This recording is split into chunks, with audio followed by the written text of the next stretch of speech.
Hello and welcome back to Bug Realms. On this channel we like to discuss all things creepy crawly, so if that's something that interests you, please consider subscribing to the channel. Yes, I haven't said that in a little while, have I? But I like it. Anyway, so today we are going to be looking at the violet tree spider and putting it into a brand new home. Now this is the Tapinauchenius cupreus, not the T. violicus or violaceus. Not very good with the pronunciations, which has the common name of the purple tree spider.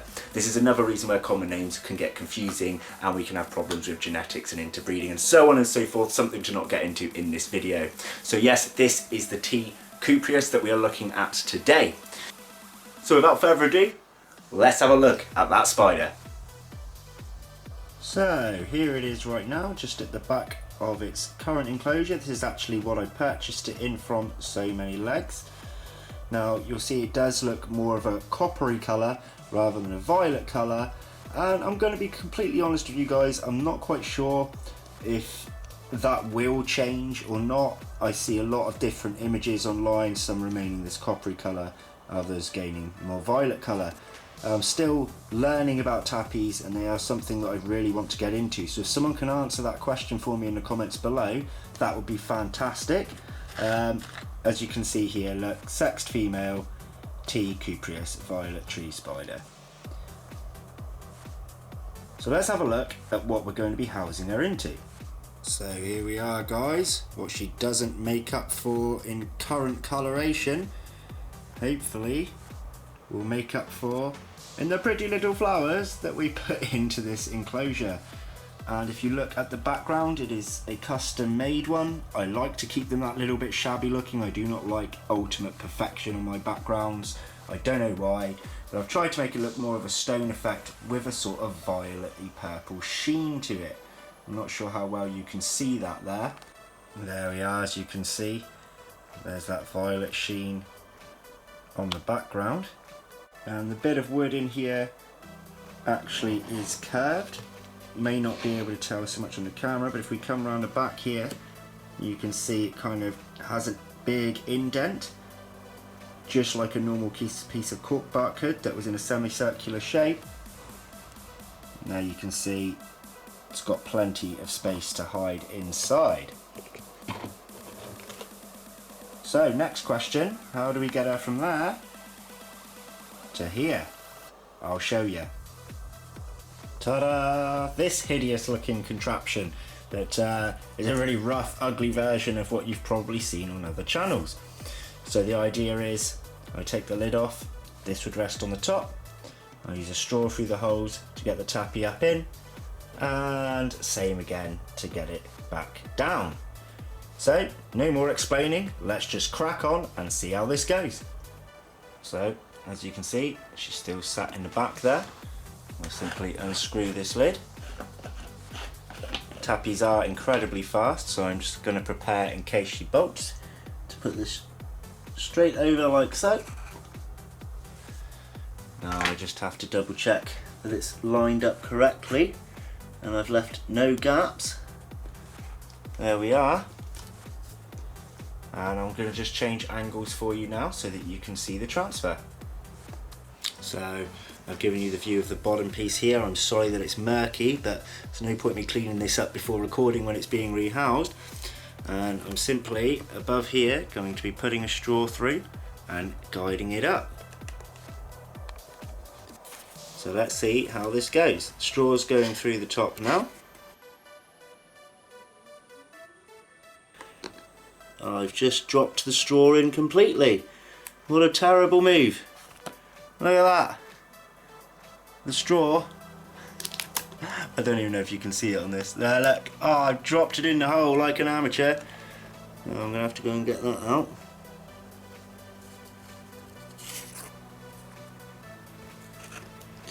Try again.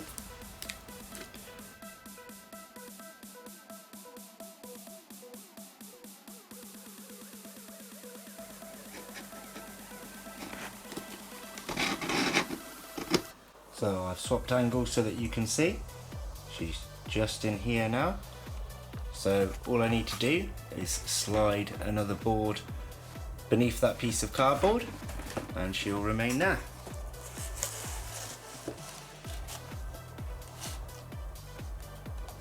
So there she is again, resting at the top. She's got no means of escape whatsoever. She cannot fit through those holes, therefore she cannot escape or try and bite. Now tappies tend to be more flighty than bitey, so I'm not really concerned about getting bitten by this gal, but I do not want to lose her. So now, let's pop her into that beauty of an enclosure, if I don't say so myself. Now. So, she's just in like this. I need to simply remove that one. Now allowing the hole to go all the way down. And now we do the opposite effect of use the straw to guide the tarantula downwards.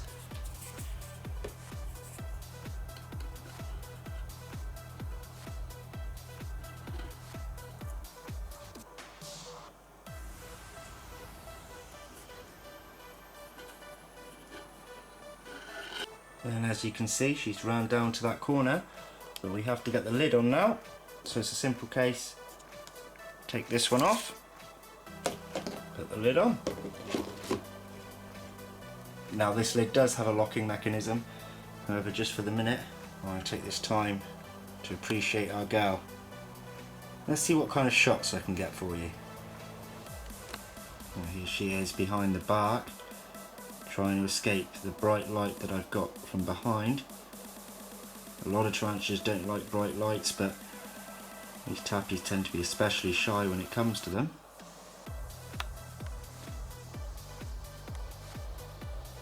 You can see those sort of coppery colours I was talking about. And I think there are some hints of violet in there. We've certainly got the pinky violety tinge to the hairs on the legs there, but I know they can get a much deeper colour than this.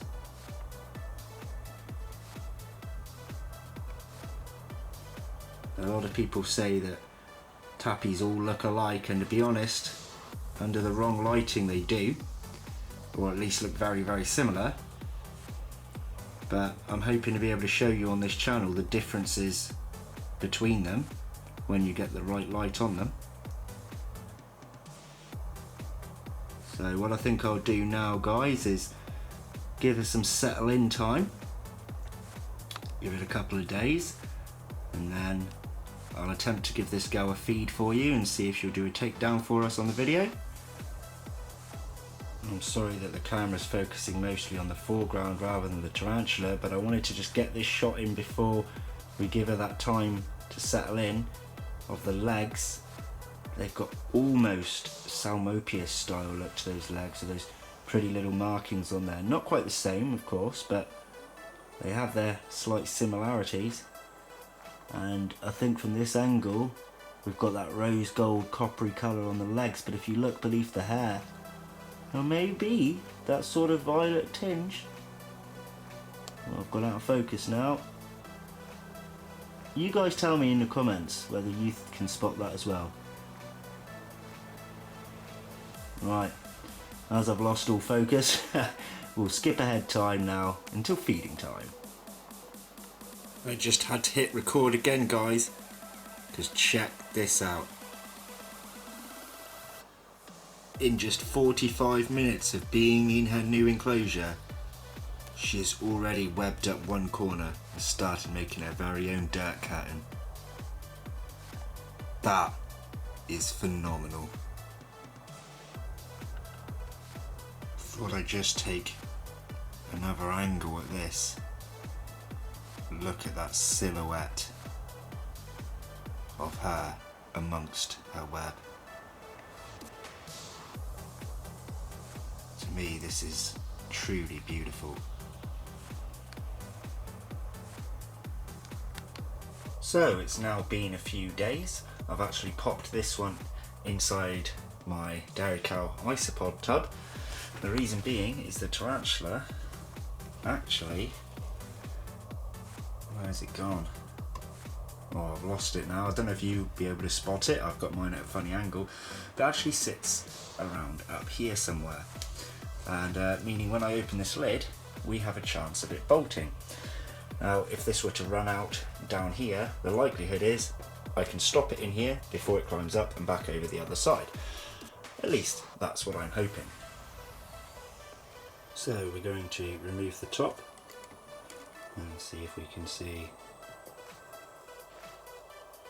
our friend. Let's just have a look. And there it is. Feet poking. You see how close to the top it's decided to make its web. So, sorry about the shakiness. I'm doing this freehand. We're going to pop in a red runner roach and we're going to see if it will take to it. Roach with a death sentence. Tarantula. And drop. So our roach is actually sat over here. The tarantula would have sensed that hit the web on the way down. There we go.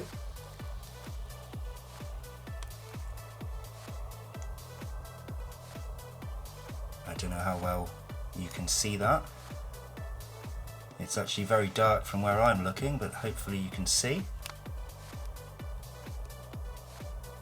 I'll try and take another angle. And there it is.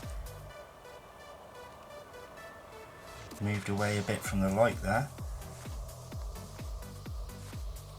You can see it rummaging away.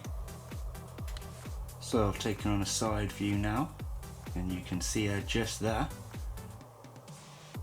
Still with roach in mouth, although you can't really make it out too much from this angle, but I assure you it is there. There's a lot of glare coming from the plastic.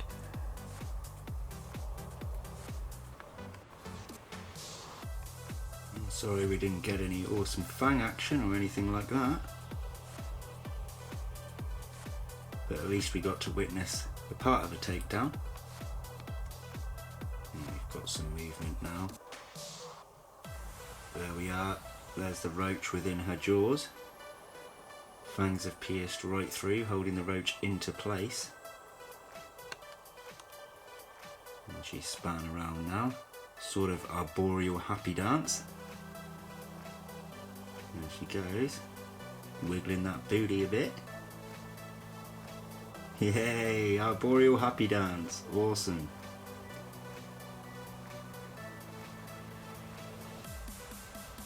Regaining her grip on the roach there. You can see those beautiful colours on those legs. Remarkable.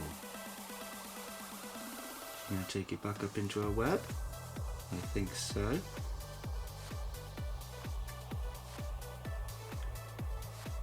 Producing more silk against the wall. Oh, so the roach now has been webbed to the wall, as you can see here, and she'll return back for that meal probably quite shortly, but it's now securely in place.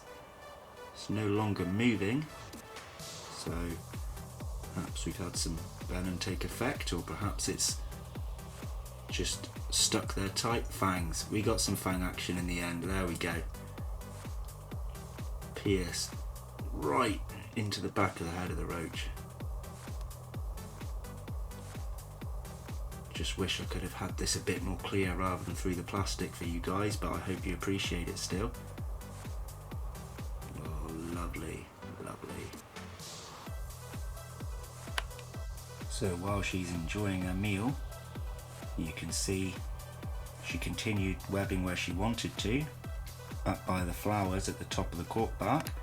Made a bit of a dirt curtain there as well, and she resides just in that side there, in behind the cork bark. She doesn't really go far down, although there is webbing going most of the way down the wall, as you can see. But she does stay mostly arboreally, unlike my pea gigas that actually still lives in a burrow but likes to climb out arboreally during the night. She sits there all the time. So I think that's going to be all for today's video. I've hoped you've enjoyed this rehouse of the Tapinauchenius cupreus. I've really enjoyed filming this one. Remember guys, in the link in the description below, you could have access to my Patreon page. There are now tiers on my Patreon page, so if you would like to support my channel further and become a patron, you do get reward benefits that are worth checking out there. There's also the link to my merchandising page. So, I hope you enjoyed it overall. I'm going to be leaving you now. Take care everyone. See you in the next video. Bye bye.